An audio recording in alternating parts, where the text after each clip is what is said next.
Congresista Mulder. Presidente, en una segunda participación. Congresista Mulder.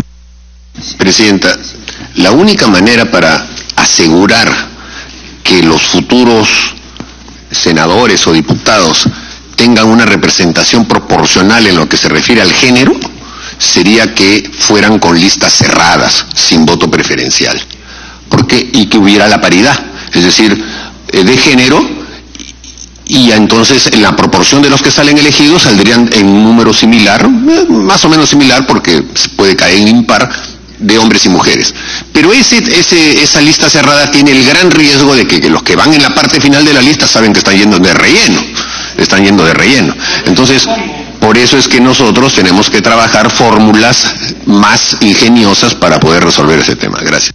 Sí, muchas gracias, congresista Mantilla. No, es verdad, o sea, pues es un tema muy complicado que de repente el señor Percy Medina nos puede aclarar, ¿no? Porque, y el doctor Enrique Bernales de repente nos puede precisar este tema de la discriminación, porque yo particularmente veo que sería discriminatorio excluir, ¿no? También a un varón, porque si todos tenemos derecho a igualdad, ¿por qué tendría que ser excluido solamente por preferir a la mujer? O sea, es un tema de debate, o sea, no digo que también debe ser, por mí que haya igualdad, pero hay temas muy bien complicados. Eso por un lado. Por otro lado, quisiera yo, y he escuchado al señor Percy Medina, bueno, yo no considero lo mismo la historia de las constituciones, que hay algunas que decían que en la constitución se establecen los números de los parlamentarios y en otras no, solamente en 2 se establecen. Pero usted, ¿qué recomienda como especialista en este tema para esta modificatoria que se pretende aprobar, ¿no? O sea, que se apruebe en la modificatoria el número de diputados y el número de senadores, o lo dejamos a una ley de desarrollo como también algunos han propuesto. Otro tema es el famoso artículo 32, ¿no? que no permite que se someta a referéndum aquellas normas que restringen derechos fundamentales, y ya creo que está bien claro que el derecho de elegir y ser elegido es un derecho fundamental. Un problema que el Ejecutivo, con ese tema de insertar esto de la no reelección, está generando un conflicto jurídico y social ahí, ¿no? Entonces, ¿cómo podríamos de repente manejar también ese tema? Y una opinión, doctor Bernales, que bueno, a pesar que ya hemos aprobado acá una discusión que hubo en esta misma comisión respecto, por ejemplo, a la Junta Nacional de Justicia, ¿no? Hoy Junta Nacional de Justicia, donde también algunos parlamentarios pedían de que se inserte la percepción de la mujer en igualdad de varones en esta Junta, que son 7. Obviamente que van a ser 4 hombres, 3 mujeres, o 4 mujeres y 3 varones. Pero esta Junta Nacional va a ser elegida por concurso público. O sea, si un concurso público de méritos para conformar un determinado colegiado, como en este caso es la Junta Nacional de Elección de Justicia, ¿es viable realmente también la cuota de género, o simplemente respetar los resultados de un concurso público de mérito? Y esto ha sido debatido, pero me gustaría escuchar su opinión. Muchas gracias. Gracias, congresista Mantilla. Congresista Arana.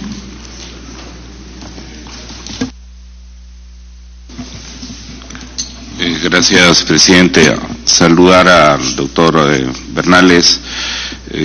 Uno no puede dejar de olvidar de que muchos hemos estudiado en su texto junto con el doctor Marcial Rubio sobre los temas constitucionales, y admirar de que siendo un sociólogo pudiera ser tan versado en los temas constitucionales.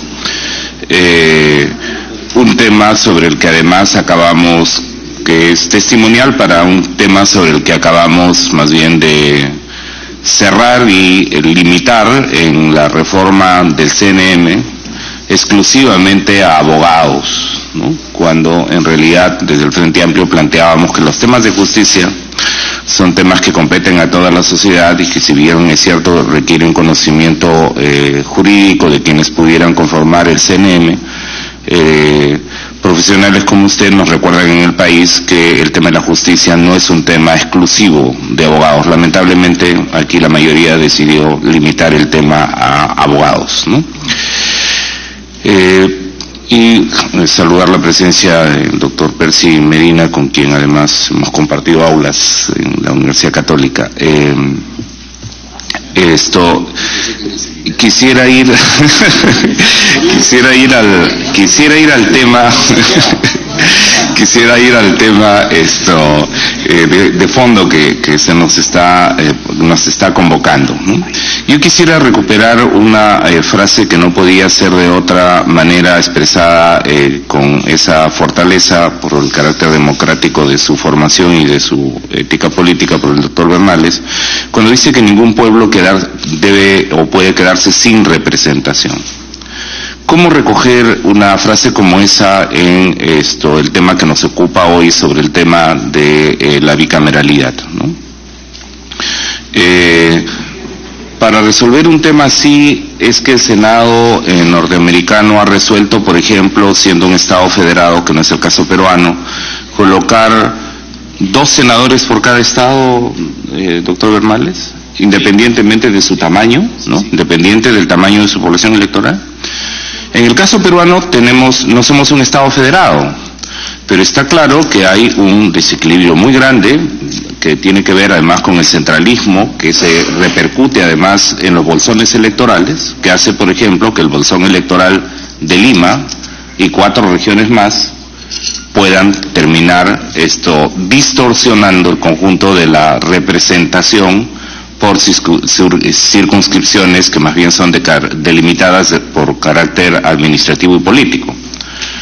Sin ser un Estado federado, ¿no sería lo más conveniente? Y me gustaría escuchar su opinión, doctor Bernales, y también doctor Medina, que aunque no hemos avanzado, porque es un tema que tampoco creo que vamos a avanzar, de si las regiones deberían ser más bien reformuladas como macroregiones, pero lo que tenemos son 24 regiones y una provincia constitucional.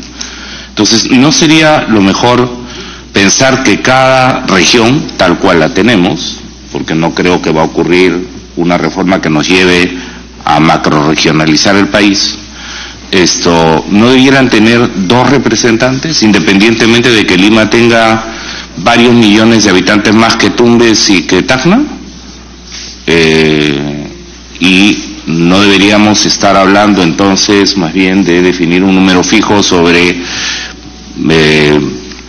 25 senadores, 25 regiones y admitimos que la diferenciación de la provincia constitucional del Callao, y estamos hablando de un número fijo de 50 senadores, y si es así, doctor Bernales, me gustaría escuchar su opinión sobre un tema que la Constitución colombiana, por ejemplo, tiene en relación al reconocimiento del carácter pluricultural de su Estado. El capítulo 4 de su Constitución, el artículo 171 sobre el Senado dice: el Senado de la República estará integrado por 100 miembros elegidos en circunscripción nacional. Habrá un número adicional de 2 senadores elegidos en circunscripción nacional especial para comunidades indígenas. Y entonces lo que tiene es un número fijo en el que nos dicen hay 100 senadores más 2 senadores que vienen de pueblos indígenas. El Perú acaba de tener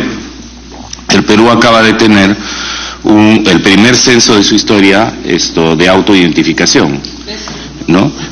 Podemos cuestionar el tema, pero lo cierto es que ahora podemos, más o menos, con todas las dificultades que ha tenido ese censo, saber que tenemos una consistente población que se reconoce como quechua, que se reconoce como aymara en todo el país, y no solamente ya colocada en Cusco o en Ayacucho o en Cabelica, sino en el conjunto del país, y que bien podría llevar a que el Registro Nacional de Identificación en los DNIs efectivamente pueda conceder también la autoidentificación.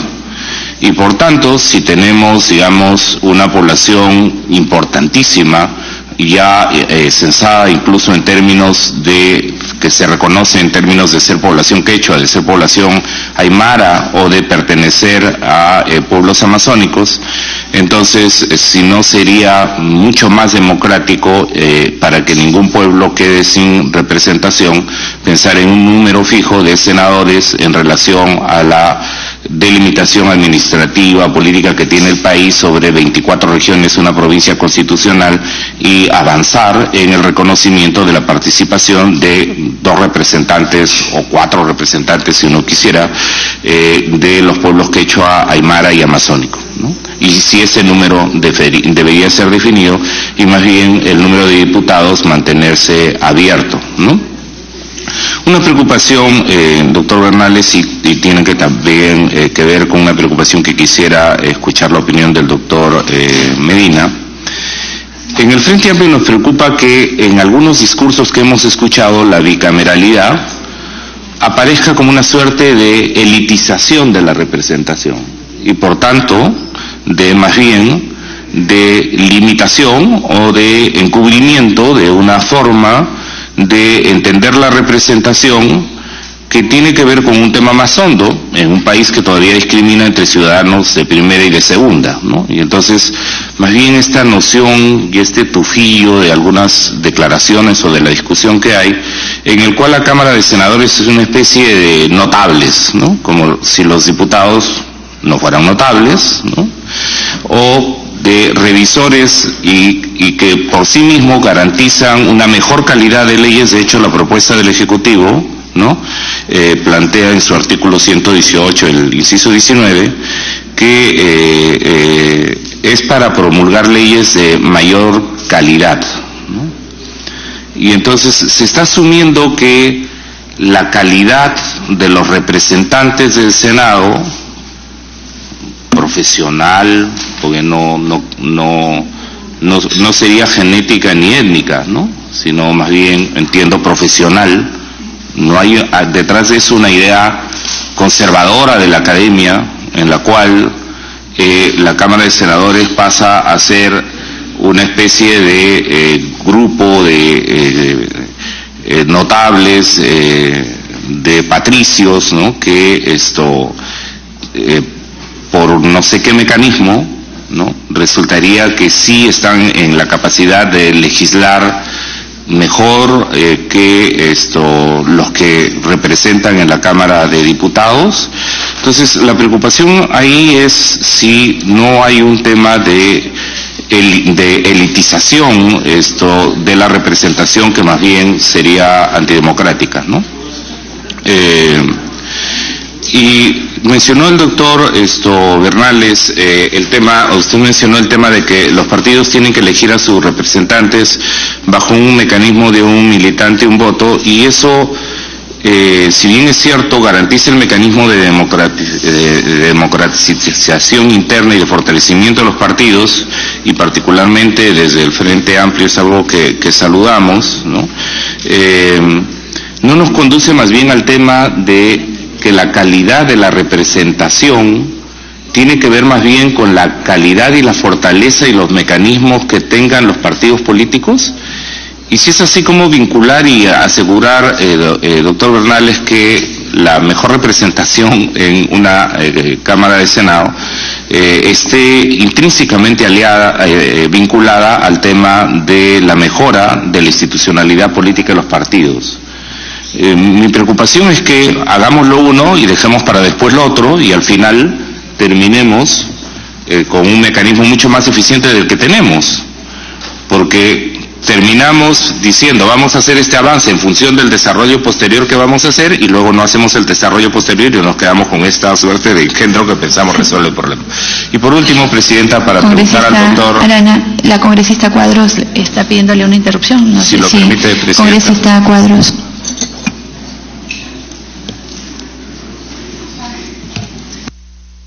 Muchas gracias, congresista Arana, a través de la presidencia.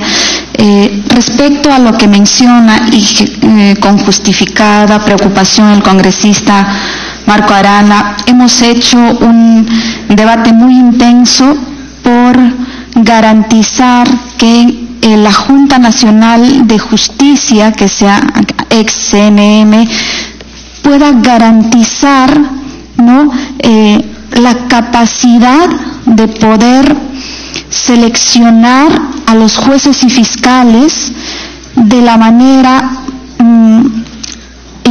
políticamente con altísima calidad, Me refiero a que se garantice que se haga una responsabilidad totalmente correcta de lo que el pueblo espera. Entonces, de alguna forma me sale la reflexión si esta misma exigencia, sin ser discriminatoria, se puede trasladar, por ejemplo, por lo menos al Senado. No una exigencia técnica o jurídica, pero por lo menos garantizar, ya que la realidad nos demuestra que actualmente no hay instituciones políticas amplias y fortalecidas, pero por lo menos en este proceso, si se puede impulsar, implementar, incluir algún requerimiento mínimo, por ejemplo, de que un senador pudiera haber tenido un cargo de elección popular, por lo menos haber sido regidor, tener un conocimiento mínimo del sistema público o experiencia política, porque no solamente la diferencia entre la Cámara de Senadores y la Cámara de Diputados pueda ser estrictamente en los roles y en las responsabilidades que cada uno tenga, sino de alguna forma, ya que va a ser la Cámara de Senadores una especie de instancia revisora o última instancia de lo que se trabaje en la Cámara de Diputados, entonces exige y amerita mayor expertise, no académica tal vez netamente, pero por lo menos cómo hacemos que la Cámara de Senadores garantice que las leyes sean realmente las correctas, las que necesita realmente el pueblo, y no se trunque solamente por algún asunto político coyuntural, alguna discrepancia entre partidos políticos, digamos, en el futuro. Entonces, es posible agregar algún requisito, alguna exigencia a alguna de las cámaras, por ejemplo, en la Cámara de Senadores, ya que la representatividad nacional, además, tenemos un territorio delimitado sin ninguna planificación, sin ningún indicador. Existen regiones, departamentos, porque regiones no son, departamentos con mayor población, departamentos que en una sola, por ejemplo en el Cusco, tenemos mitad zona amazónica, que además en la parte amazónica tenemos múltiples etnias, maxiguengas, asháningas, pero la otra mitad es zona altoandina, muy diferente. Entonces, ¿cómo podemos trabajar una representatividad cuando de por sí la planificación territorial está sumamente desordenada, sin ningún acercamiento de un criterio de unidad o de cultura o de si son netamente costa o si son netamente sierra? Es decir, hay una agrupación desordenada. ¿Cómo hacemos representatividad en ese caso?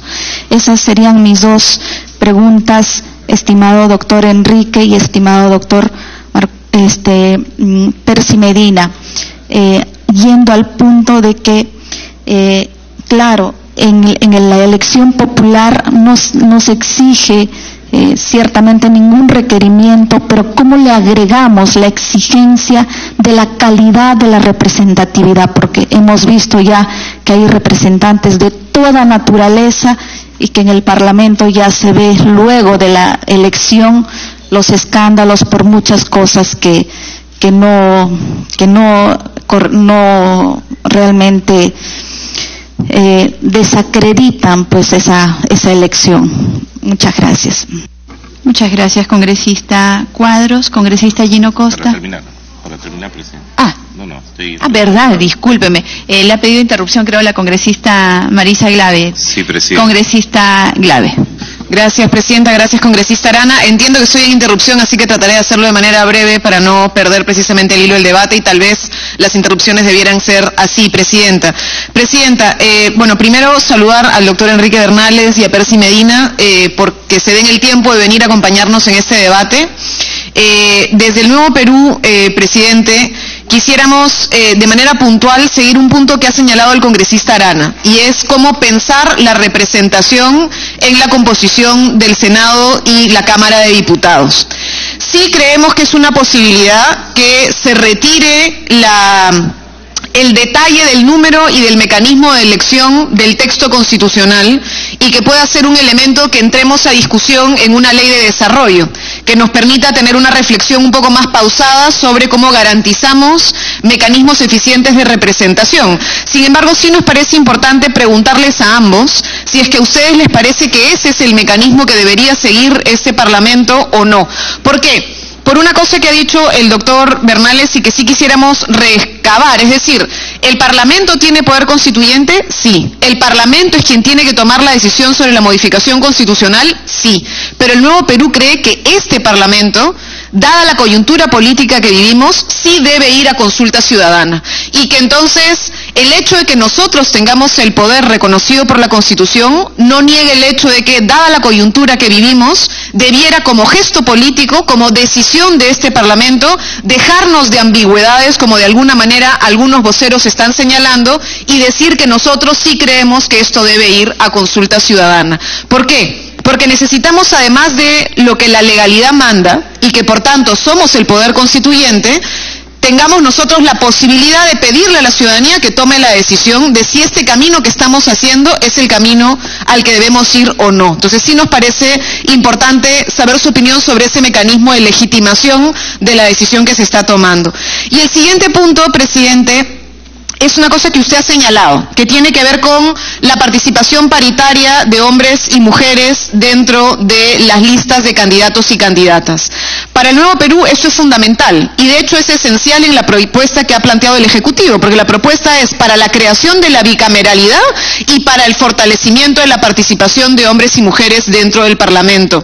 Entonces, en vista de que los dos elementos son esos temas, quisiera saber su opinión, Percy Medina y Enrique Bernales, sobre el tema de que esté incluido en el artículo 90, no en la ley de desarrollo. Es decir, para nosotros sí puede ir el número en un tema de discusión de la ley de desarrollo, pero el artículo 90 sí debería incluir la necesidad de la participación paritaria de hombres y mujeres dentro de las listas de candidatos, pues es un elemento esencial de lo planteado.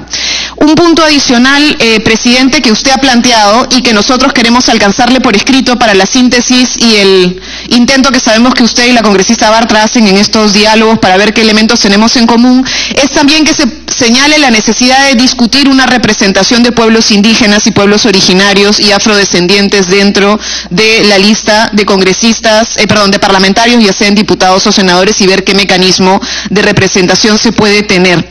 El doctor Bernales ha señalado una cosa más, congresista Arana, y es que deberíamos incluso avanzar a reconocer a personas con orientación sexual diferente, y la verdad el Nuevo Perú también reconoce lo planteado y creemos que es importante ver de qué manera podríamos plantearlo. Finalmente hay un punto que nos gustaría que se plantee en discusión. ¿Se puede hacer una disposición complementaria, presidente, donde se señale que la conformación de esta bicameralidad no va a alterar la proporción que supone el Parlamento en el gasto del presupuesto? Eso quisiéramos saber si es posible plantearlo como parte de la discusión para garantizar que la ciudadanía, al no ver el número, no sienta que lo que estamos queriendo hacer es encarecer la representación. Muchas gracias, congresista Arana, por la interrupción.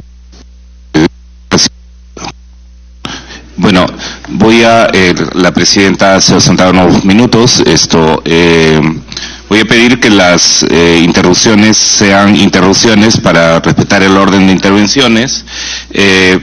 Estaba en el uso de la palabra, al no estar la vicepresidenta voy a terminar brevemente nada más en el tema. Hay un uso de oradores que debe respetarse y se estaba en el uso de la palabra, así que solo para concluir. Sobre el tema de bicameralidad y fuerte y débil que quería preguntarle al doctor Medina. Uno de los problemas que tenemos en el proyecto enviado, y esto también podemos pedir opinión al doctor Bernales, es que se reservan para las funciones del Senado algunos temas muy importantes, como por ejemplo aprobar el presupuesto público, ratificar decisiones que hace el presidente de altos funcionarios, en fin. ¿No hay el peligro cuando se reservan de manera exclusiva un tema como tan importante como la ley de presupuesto, por ejemplo, a la Cámara y Senado, de más bien plantear un bicameralismo débil que en el fondo termine siendo una expresión de restarle poder real a los representantes diputados sobre los grandes temas que en realidad son los temas de la discusión del poder en el país? Y entonces reservar para la Cámara de Senadores temas como como por ejemplo la aprobación de presupuesto, resulta a todas luces limitante del poder real asignado a los diputados. Entonces, preguntarle si lo mejor no sería, como planteó el doctor Medina, es un bicameralismo fuerte en el que, como señalaba su diapositiva, la simetría se refiere al grado de igualdad en cuanto a facultades legales entre ambas cámaras, y que no se limite ya por ley qué materia en sus funciones ve el Senado, que termina recortando el poder de la representación dado a los diputados. Yo quisiera dejar ahí, en todo caso, y cerrar la intervención y dar la palabra al congresista Gino Costa. Muchas gracias, presidente. Saludar a nuestros invitados, especialmente al doctor Enrique Bernales, destacado profesor universitario, constitucionalista, cientista político y directo amigo, y agradecerle por la oportunidad de acompañarnos en un momento además como este, y agradecerle además por la, digamos, panorámica que ha hecho de lo que significa el desafío de la reforma constitucional, o sea, la amplísima gama de temas. En realidad estamos iniciando ese esfuerzo con algunos de los temas planteados, pero quedan muchísimos otros, y creo que ha sido muy rico y muy útil escuchar esa presentación, y por eso insisto en mi agradecimiento, y por supuesto a Percy, que se ha concentrado en un tema que tiene que ver más con número de congresistas y cómo elegirlos, que me parece que emerge como consenso en la comisión, que eso mejor sería seguirlo abordando y tratarlo en profundidad para poder definirlo en una ley, y no ahora en la Constitución. Por eso yo tengo 3 o 4 preguntas muy específicas que salen de ese tema y pretenden aterrizar más bien en las funciones de las cámaras. La primera sería, digamos, ¿cómo hacemos para tener un sistema bicameral donde en efecto sus funciones estén claramente distinguidas, no se dupliquen esfuerzos, por un lado, y por otro, evitemos que esos contrapesos necesarios entre una cámara y otra terminen, digamos, neutralizando y obstaculizando el adecuado sistema de funcionamiento de ambas cámaras, que es la crítica, ¿no es cierto? Y el sistema es tan engorroso y tan pesado y tan complicado que mejor tengamos una cámara para, digamos, legislar más rápido, ser más expeditivos, gastar menos también. Son un poco los argumentos. Entonces, reconociendo que es bueno para mejorar la representación y la calidad de la legislación, ¿qué recomendaciones harían en términos de evitar que, digamos, estas dos cámaras terminen duplicando esfuerzos y terminen neutralizándose la una a la otra? Yo he suscrito uno de los proyectos que hemos remitido a la Constitución, preparado por mi colega Alberto de la UNDE, que lo que sostiene es: la Cámara de Diputados se dedica al control político y a las leyes ordinarias, y la Cámara de Senadores, sobre todo al desarrollo, a las reformas constitucionales, leyes de desarrollo constitucional y leyes orgánicas, y al nombramiento de altos funcionarios, sin regresar al antiguo sistema de las constituciones anteriores, refiriéndonos al nombramiento a los que están hoy día en manos del Congreso de la República, no ampliándolo por ejemplo, a diplomáticos o altos mandos de las Fuerzas Armadas y la Policía Nacional. No, esa no ha sido el camino escogido, por lo menos Entonces, sí me gustaría si pudieran hacer, sobre todo Enrique, una reflexión sobre qué recomendaciones y qué mecanismos para evitar que terminemos creando un sistema donde una Cámara termina neutralizando a la otra. En segundo lugar, se refirió el ex senador Bernales a la posibilidad de tener las elecciones parlamentarias con la segunda vuelta de la elección presidencial, que es un poco el sistema francés.